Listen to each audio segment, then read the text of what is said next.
Halo guys, kembali lagi dengan Dongeng Donghua. Kali ini kita akan lanjutkan alur cerita Kensuke Supreme versi novel.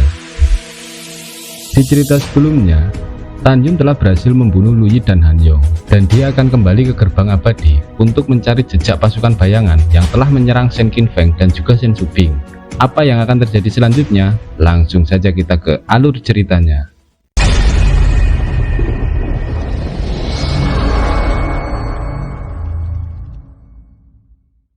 Setelah membunuh Lu Yi dan Han Yong, Tanjun akan kembali ke gerbang abadi dan membuat perhitungan pada para pasukan bayangan Fang Changhai.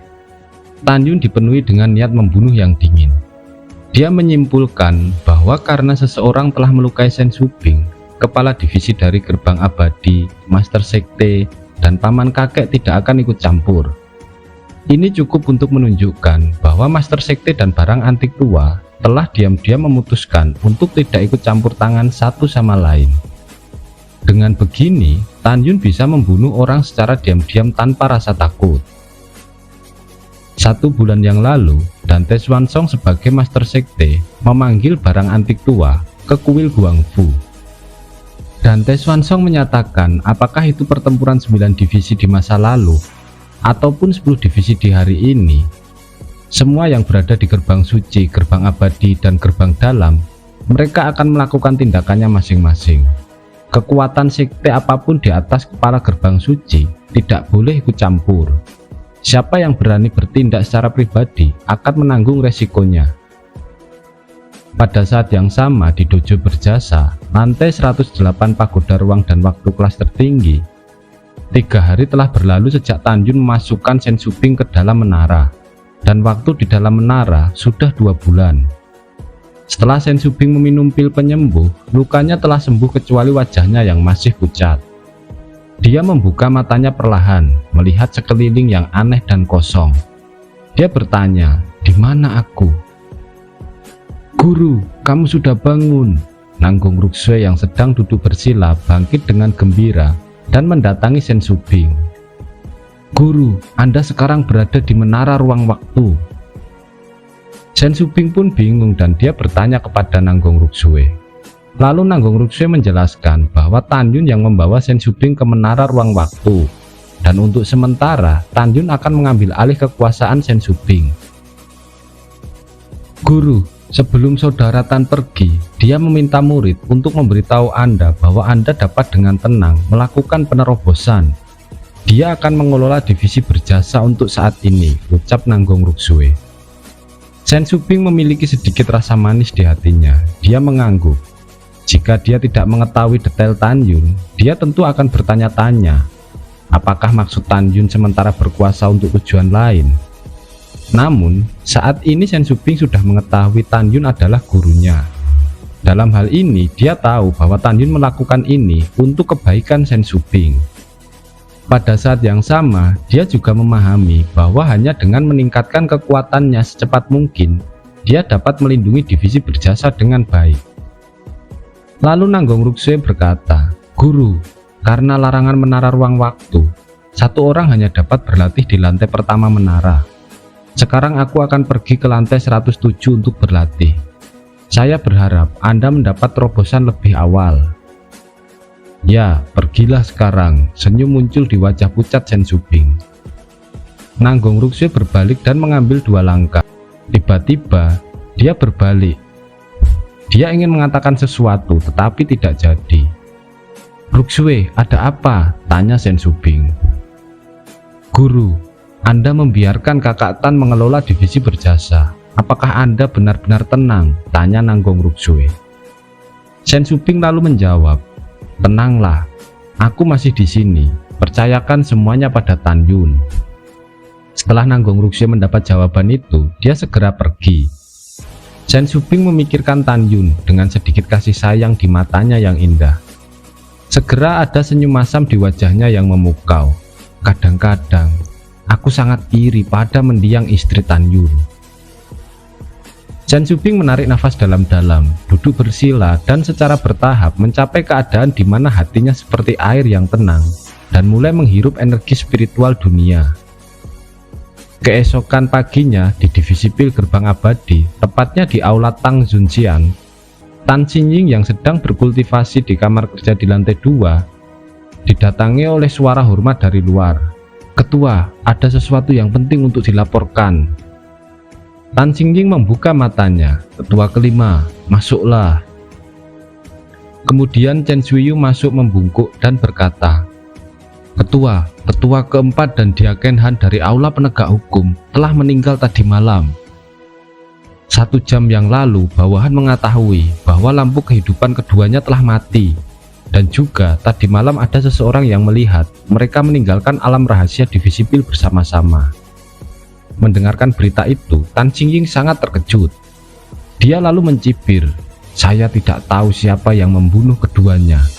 Tapi aku benar-benar berterima kasih." Setelah itu Chen Shuiyu berkata dengan cemas, "Kepala, meski begitu, tapi bawahan khawatir Kepala Gongsun Yangjun akan marah atas kematian mereka berdua. Dan lagi pula mereka berdua adalah murid langsung dari Kepala Gongsun."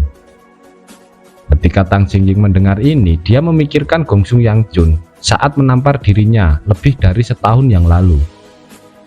Ya, kepala ini akan memperhatikan hal itu. Setelah Tan Xingying mengatakan itu, tiba-tiba terdengar suara dari luar. "Tang Xingying, keluar untuk orang tua ini." Tiba-tiba suara kemarahan yang meledak datang dari aula. Tang Xingying merasa tegang dan buru-buru meninggalkan ruangan bersama Chen Shuiyu, turun ke aula dan bersujud bersama di puncak. Bawahan telah melihat kepala. Pada saat ini, wajah keriput Gongsun Yangjun penuh dengan kesedihan. Tubuhnya gemetar. "Cari tahu pembunuh Lu Yi dan Han Yong secepat mungkin.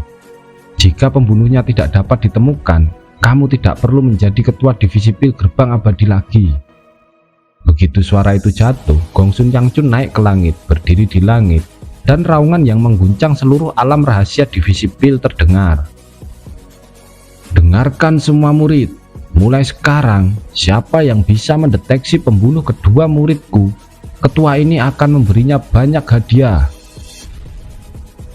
Mendengarkan hal itu, para tetua dan murid dari seluruh alam rahasia merangkak di tanah. Pada saat yang sama, wanita bertopeng berpakaian hitam yang berlutut di udara di lautan awan di atas gerbang gunung berjasa tiba-tiba membuka matanya, dan sepasang mata dingin menunjukkan ekspresi kaget. "Bagaimana situasinya bisa seperti ini? Tan Yun tidak mati." Pada saat ini di bidang penglihatannya, dalam kehampaan di bawah, Tan Yun sedang mengemudikan perahu roh bersama Huang Fuyu. Tan Yun dengan sengaja memperlambat kecepatannya. Obrolan dan tawanya dengan Huang Fuyu secara alami terlihat oleh Yu Ying. Tan Yun mengetahui bahwa hantu tingkat 7 dari alam jiwa ilahi bersembunyi di atas gerbang divisi berjasa dengan jimat tembus pandang. Pada saat ini, bayangan itu mengendalikan kesadaran spiritual ke dalam cincin Qian Kun dan menemukan bahwa token identitas 9 orang kemarin telah rusak.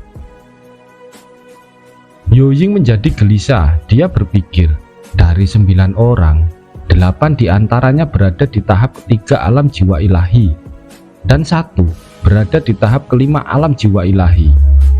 Apa yang terjadi pada mereka dalam perjalanan saat akan membunuh Tan Yun, dan kenapa semuanya tiba-tiba bisa mati? Dia diam-diam melepaskan indera spiritual, menutupi kehampaan 9.000 mil dan pegunungan di bawahnya. Dia menemukan bahwa hanya ada 2 orang di area ini. Yu Ying segera memutuskan untuk membunuh Tan Yun saat ini juga. Dia masih menggunakan jimat tembus pandang dan melesat jatuh dari lautan awan. Karena kecepatannya yang sangat cepat, lautan awan bergulung di kedua sisi dengan aura yang dahsyat. Tan Yun melihat pemandangan di atas. Dari pemandangan lautan awan yang melengkung ke bawah, orang bisa melihat bahwa seseorang tidak terlihat sedang turun ke arahnya seperti meteor. Dengan suara perempuan sedingin es, tiba-tiba ruang runtuh. Cahaya pedang hitam pekat sepanjang 300 meter dengan kekuatan menghancurkan dunia menghantam ke arah Tan Yun dan Huang Fuyu di perahu roh. Tan Yun sangat terkejut. Dia meraih tangan kanan Huang Fuyu dan lari ke kejauhan sambil menggunakan langkah Dewa Hongmeng. "Keratua, keluarlah!" Tan Yun mungkin bisa menahan serangan itu, tetapi Huang Fuyu tidak akan mampu. Huang Fuyu adalah orang yang dititipkan oleh Master Sekte kepadanya, sehingga dia pasti tidak bisa membiarkannya disakiti. Dengan raungan yang ganas, seberkas cahaya ungu kehitaman muncul dari lengan Tan Yun. Tiba-tiba kera iblis pembunuh yang menjulang setinggi 300 meter mengangkat batang hitam seperti pilar raksasa di telapak tangan kanan, menghancurkan cahaya pedang hitam pekat itu. Ketika cahaya pedang hitam pekat menebas batang hitam dengan aura yang kuat, suara keras bergema di langit, membuat ruang 100 mil penuh retakan seperti jaring laba-laba. Huang Fuyu berteriak di ruang yang penuh dengan retakan, tetapi Tan Yun menginjak pedang terbang setelah melakukan langkah Dewa Hongmeng, memeluk tubuhnya dan menggunakan punggungnya untuk menahan efek dari serangan itu. Pecahan seperti kaca dari perahu roh menusuk ke kulit Tan Yun, darah keluar. Huang Fuyu dalam pelukan Tan Yun tidak terluka. Pada saat ini, kekuatan yang tersisa telah menghilang, dan ketika celah ruang di langit menghilang, semburan darah tiba-tiba keluar dari langit yang kosong. Segera setelah itu, seorang wanita bertopeng hitam keluar dari kehampaan, menyemprotkan 3 suap darah. Yu Ying adalah tingkat ke-7 dari alam jiwa ilahi, dan dia memiliki kekuatan lompatan hingga ke tingkat ke-8 dari alam jiwa ilahi. Namun dia masih terlalu lemah di depan kera iblis. Setelah kera iblis menghancurkan cahaya pedangnya dengan satu pukulan, dia juga menghancurkan pedang panjang di tangan batu gioknya. Pada saat ini, beberapa bilah pedang telah menembus ke dalam tubuhnya, jatuh ke dada dan perutnya. Darah mengalir sangat deras. Setelah menabrak kaki gunung, Yu Ying terbaring tak bergerak di tanah. Segera, gumpalan darah meluap dari 7 lubangnya. Itu sangat menyedihkan. Kemudian kera iblis menyingkirkan tongkat hitamnya. Dia tiba-tiba menyusut, berubah menjadi seseorang yang tinggi dan besar. Kera iblis melompat ke samping Yu Ying dan berkata dengan jijik, "Tuanku memintaku untuk membuatmu tetap hidup. Jika tidak, aku akan membunuhmu hanya dengan satu pukulan." 2000 kaki jauhnya dalam kehampaan, Tan Yun yang masih memiliki ketakutan terbang turun di antara pegunungan dengan Huang Fuyu. Huang Fuyu dalam pelukan Tan Yun mencium nafas lelaki itu datang dari punggungnya, jantungnya berdetak lebih kencang. Dia segera meninggalkan pelukan Tan Yun, dan saat dia melihat kembali ke arah Tan Yun, wajah kecilnya langsung pucat. Huang Fuyu melihat wajah Tan Yun pucat, dan seberkas darah keluar dari sudut mulutnya. Dia berkata dengan khawatir, "Kakak Tan, ada apa denganmu? Apakah kamu terluka parah?" Huang Fuyu segera ke belakang Tan Yun, melihat puluhan keping perahu roh tersangkut di punggung dan kaki Tan Yun. Mata Huang Fuyu merah dan hatinya dipenuhi kehangatan yang mengharukan. Ini adalah pertama kalinya seorang pria memperlakukannya dengan sangat baik. Selain keluarganya, dia tidak pernah diperlakukan seperti ini. "Kakak Tan, apakah sakit?" Suara Huang Fuyu sedikit menangis. Tan Yun tersenyum. "Ini hanya luka kulit biasa, jangan menangis." Tubuh Tan Yun segera bergetar dan pecahan perahu roh di punggungnya terbang keluar dari tubuhnya. Air mata haru Huang Fuyu terus menetes. "Kakak Tan, apakah kamu benar-benar tidak apa-apa?" "Aku baik-baik saja. Pergilah, lihat wanita jalang yang menyakiti ketua kita." Wajah Tan Yun suram. Sosoknya berkedip sebelum muncul di depan bayangan yang berdarah. "Kera tua, cepat masuk ke dalam tas binatang, jangan sampai dilihat oleh siapapun." Mendengar perintah Tan Yun, kera iblis segera berubah menjadi seberkas cahaya dan masuk ke tas binatang Tan Yun. Tan Yun mencibir dan membungkuk. Saat dia mengangkat topeng dengan tangan kanannya, tubuhnya tercengang. "Ada apa kakak Tan?" Huang Fuyu bertanya dengan bingung. "Apakah dia terlihat seperti kepala divisi?" Tan Yun menunjuk ke tanah dan fitur wajah indah Yu Ying terkejut. Huang Fuyu melihatnya dan mengerutkan kening. "Kakak Tan, jangan bilang. Bagaimana perasaanmu bahwa dia dan kepala divisi memang kembar?" "Kakak Tan, dia tidak akan menjadi saudara perempuan kepala divisi kan?" Jika demikian, mengapa dia ingin membunuh kepala? Wang Fuyu berkata dengan sangat bingung. Lalu Tan Yun berbisik, aku tidak mendengar kepala memiliki saudara perempuan. Tidak peduli apa, kita bawa saja dulu. Selain itu, ada banyak orang yang sama di dunia ini dan mereka mungkin tidak memiliki hubungan darah. Tangan kanan Tan Yun perlahan berputar di kehampaan dan segera untaian kekuatan spiritual emas mengalir keluar dari tubuhnya, membentuk pola terlarang seukuran telapak tangan di kehampaan. Tan Yun melambaikan tangan kanannya dan pola terlarang itu melesat ke tengah alis Yu Ying, membatasi kolam spiritualnya. Saudara Wang Fu, dia telah disegel olehku. Bahkan jika dia sembuh dari lukanya, dia tidak akan bisa menembus larangan itu. Kamu sekarang bawa dia kembali ke divisi berjasa, ucap Tan Yun. Kakak Tan, aku ingin menemanimu ke kota. Wang Fuyu tampak khawatir. Jangan khawatir, aku memiliki keratua untuk melindungiku dan aku sangat aman. Tan Yun menepuk bahu Wang Fuyu sambil berkata dengan tenang. Baiklah kalau begitu, hati-hati kakak Tan. Setelah Wang Fuyu tersenyum ringan, dia membawa Yu Ying dan menginjak pedang terbang, melayang di atas gerbang gunung. Setelah membuka pintu rahasia, dia tiba-tiba melihat kembali ke Tan Yun dan berteriak, aku menunggumu untuk kembali. Tan Yun tersenyum bahagia. Kemudian Wang Fuyu pergi. Setelah itu, Tan Yun memikirkan musuhnya, matanya dipenuhi dengan niat membunuh, menginjak pedang terbang, dan menembak ke arah kota 800.000 mil jauhnya. Keesokan harinya pada siang hari, awan gelap tertutup rapat dengan hujan ringan di langit yang suram. Tan Yun berjalan dengan tenang menuju toko dan paviliun sepanjang 300 kaki di seberang jalan.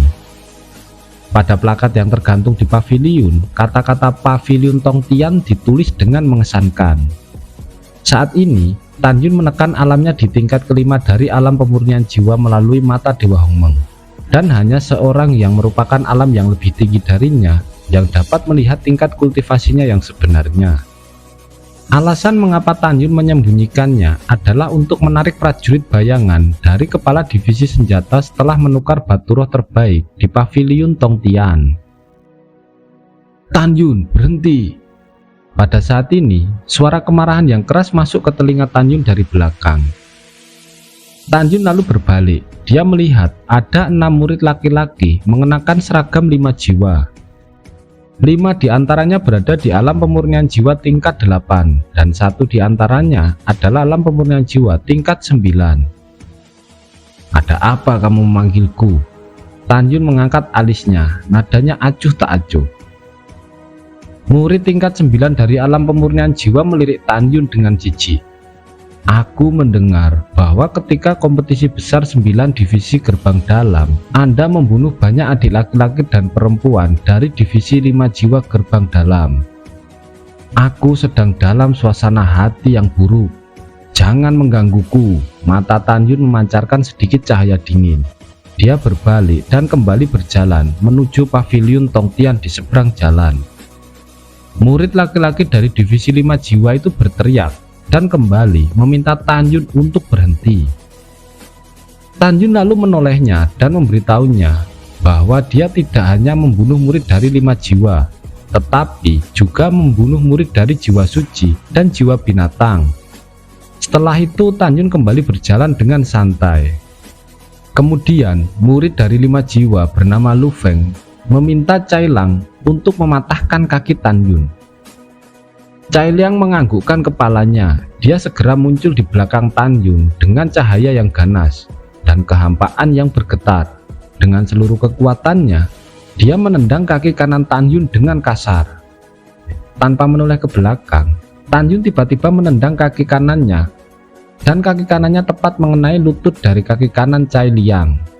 Suara retakan tulang terdengar, darah memercik. Lutut kanan Cai Lang meledak dan kakinya yang patah terbang menjauh dari tubuhnya dengan semburan darah. Tubuh Cai Liang segera jatuh. Melihat itu, Lu Feng sangat marah dan tiba-tiba melambai pada keempat murid dari tingkat ke-8 alam pemurnian jiwa. Hancurkan dia! Sebelum mereka sempat menyerang, tiba-tiba bayangan bersinar. Tan Yun melewati mereka berempat. Cambuk kaki kanannya menyapu kaki keempatnya. Di tengah suara retakan tulang yang tajam, kaki yang patah terbang dan paha berdarah jatuh ke tanah.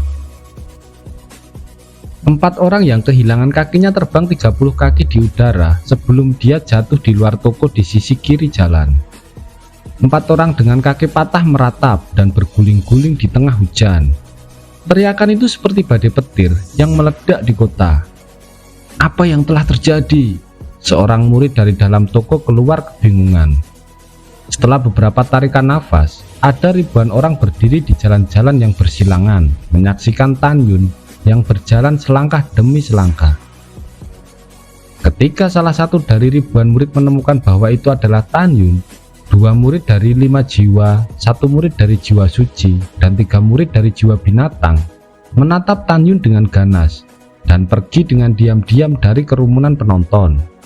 Jelas mereka akan memanggil seseorang. 7 tahun yang lalu, ketika Tan Yun berada di puncak raksasa Panlong berpartisipasi dalam kompetisi besar 9 divisi gerbang dalam, ada banyak murid gerbang dalam dari 5 jiwa, jiwa suci, dan jiwa binatang yang ingin membunuh Tan Yun. Tetapi mereka malah dibunuh oleh Tan Yun. Oleh karena itu, Tan Yun menyinggung ketiga divisi ini, dan murid dari ketiga divisi di gerbang abadi, jauh sebelum Tan Yun dipromosikan menjadi murid gerbang abadi, mereka sudah berniat ingin membalas dendam pada Tan Yun. Namun, Tan Yun tidak pernah muncul selama lebih dari setahun setelah memasuki gerbang abadi. Jadi murid gerbang abadi ini tidak bisa berbuat apa-apa pada Tan Yun. Tan Yun, kamu hanya tingkat kelima dari alam pemurnian jiwa. Kenapa kamu begitu kuat? Lu Feng memandang Tan Yun berjalan ke arahnya selangkah demi selangkah. Kakinya sedikit gemetar. Dia bertanya pada dirinya sendiri. Dia tidak bisa mengalahkan 8 adik laki-lakinya semudah Tan Yun melakukannya. Dia bisa melihat bahwa Tan Yun jelas berada di atas dirinya. Bagaimana mungkin dia tidak merasakan takut? Apakah itu penting? Tan Yun menatap kaki gemetar Lu Feng. Dengan ekspresi muram, dia kembali berkata, apakah kamu yang akan melakukannya sendiri atau aku? Tan Yun, kamu kejam. Tunggu aku. Setelah Lu Feng meninggalkan kata-kata yang mengancam, dia segera berubah menjadi bayangan dan ingin melarikan diri. Tentu saja kecepatan Tan Yun lebih cepat. Tan Yun segera muncul di depan Lu Feng dalam sekejap mata, dan dia berdiri dengan tangan di belakangnya menendang kaki kiri Lu Feng. Ketika kaki kiri Lu Feng meledak, tubuhnya melakukan tendangan ke belakang. Sosok Tan Yun melintas dan muncul di ketinggian. Kaki kanannya tiba-tiba menendang kaki kanan Lu Feng. Lu Feng yang kehilangan kakinya jatuh dan berteriak dengan suara serak. Kakak, seseorang ingin membunuhku. Selamatkan aku. Begitu kata-kata itu jatuh, tiba-tiba terdengar suara gemuruh dari jalan lain. Siapa yang ingin membunuh saudaraku? Saat para penonton melihat ke atas, mereka melihat bayangan lewat di atas kepalanya, berubah menjadi seorang pemuda di depan Lu Feng. Para murid memandang pemuda yang mirip dengan Lu Feng, mata mereka dipenuhi dengan kekaguman. Tan Yun sudah mati. Kakak tertua Lu Feng, Lu Lei, bukan hanya berada di alam pemurnian jiwa tingkat sempurna, tapi juga salah satu dari 100 kekuatan teratas di antara 300.000 murid dari divisi 5 jiwa gerbang abadi. Ya, namun di bawah aturan, Lu Lei masih tidak berani membunuh Tan Yun. Tapi tidak masalah kalau hanya mengalahkan Tan Yun. Hehehe, ada pertunjukan yang bagus untuk ditonton. Saat ribuan murid sedang berbicara dengan suara rendah, tidak jauh dari puncak paviliun, seorang pemuda berjubah penegak hukum.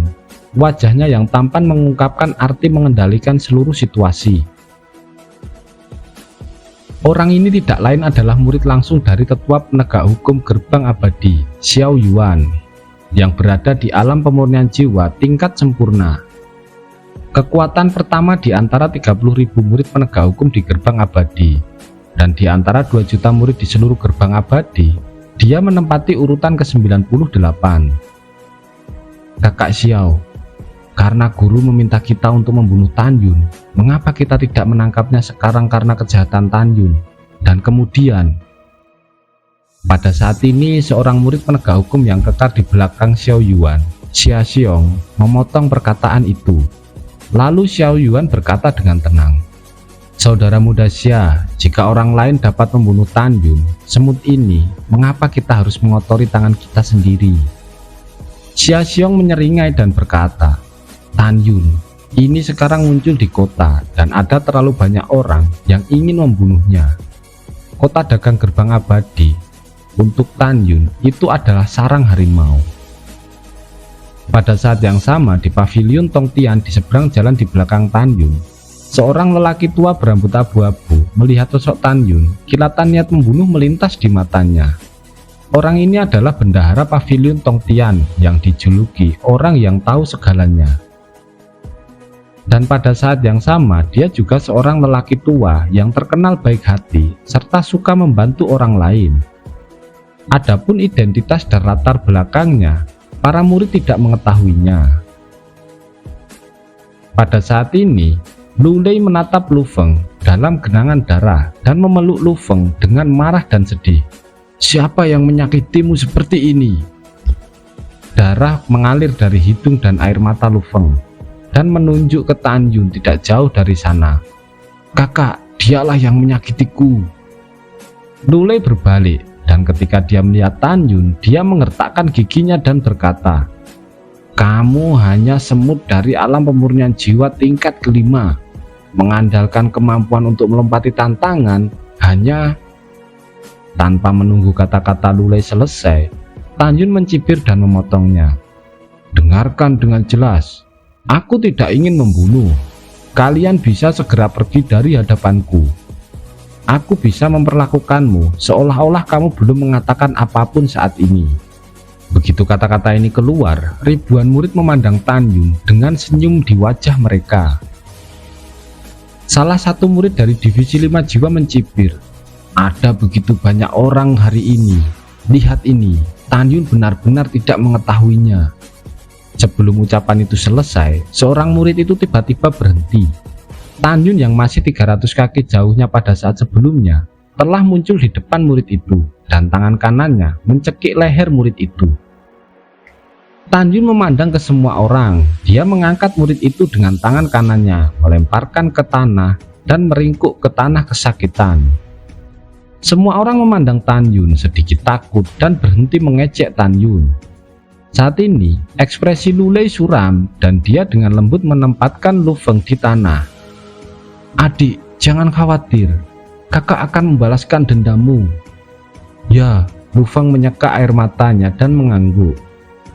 Di dalam hatinya, kakak laki-laki tertua adalah yang terkuat di 100 teratas dari 5 jiwa gerbang abadi, sehingga akan mudah untuknya berurusan dengan Tan Yun.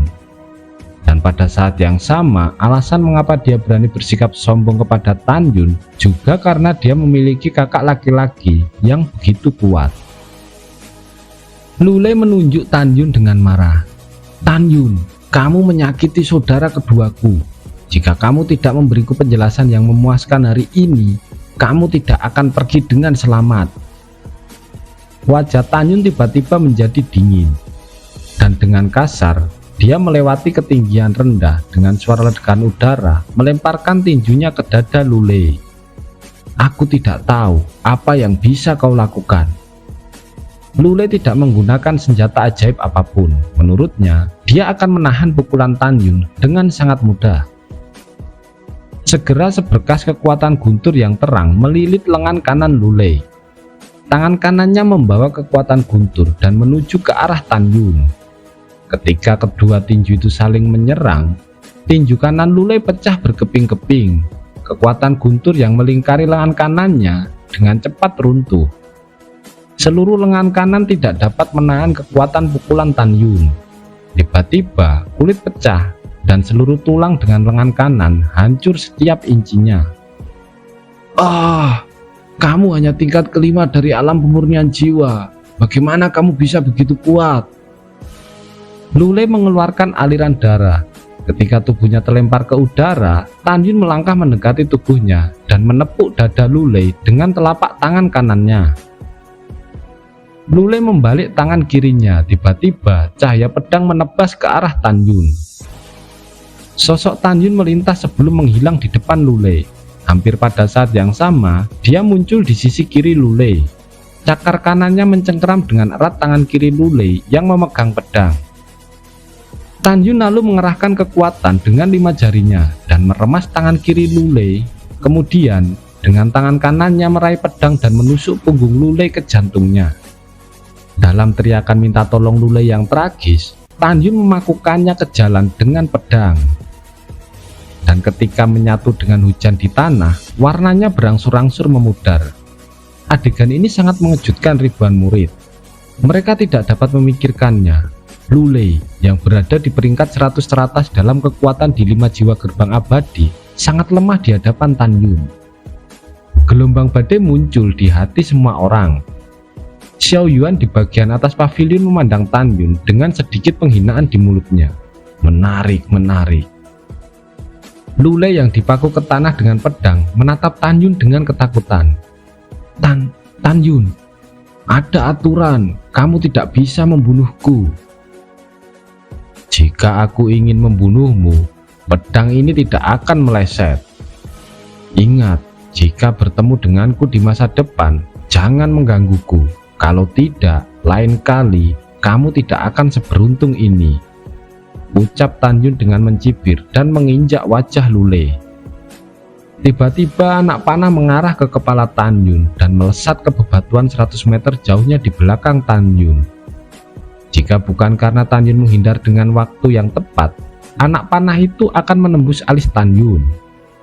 Tan Yun, kamu binatang, di siang hari memperlakukan murid 5 jiwaku dengan sangat kejam. Disertai dengan teguran dingin, di jalan di depan Tan Yun, seorang wanita dengan 5 jiwa kecantikan yang unggul muncul. Dia berada di alam pemurnian jiwa tingkat sempurna. Nama gadis ini adalah Qin Mei Hong, murid 5 jiwa dari gerbang abadi. Kekuatannya berada di peringkat ke-68.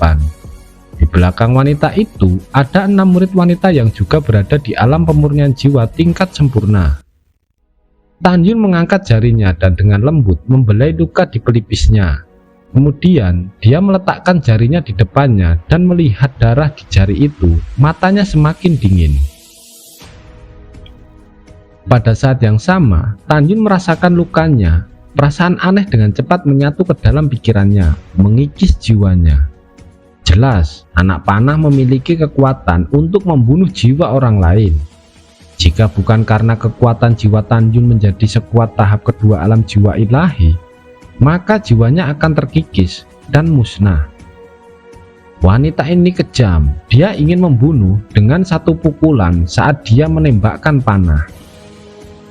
Hei kamu brengsek, kakak perempuanku Qin bilang kamu adalah orang bodoh.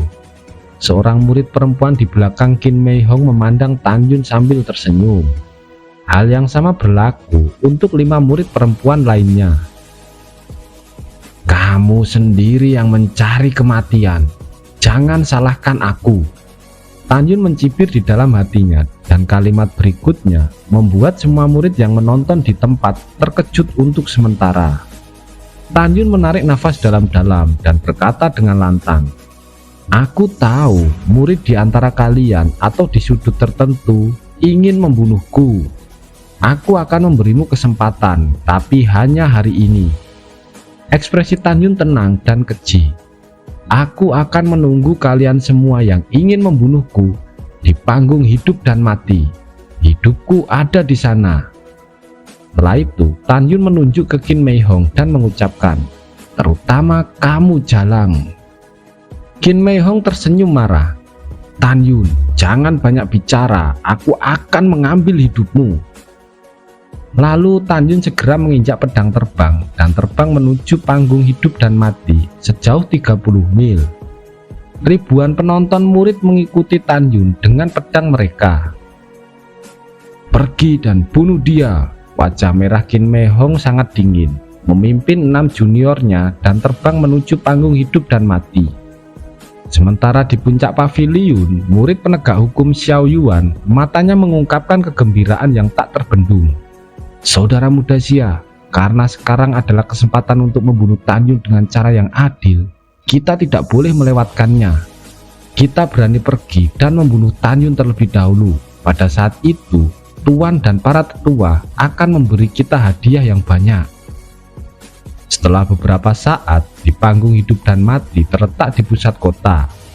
Tujuan mendirikan panggung ini, begitu ada konflik antara satu sama lain di kota dan tidak dapat menyelesaikan masalahnya, mereka dapat dengan setuju untuk naik ke panggung hidup dan mati dan bertarung sampai selesai.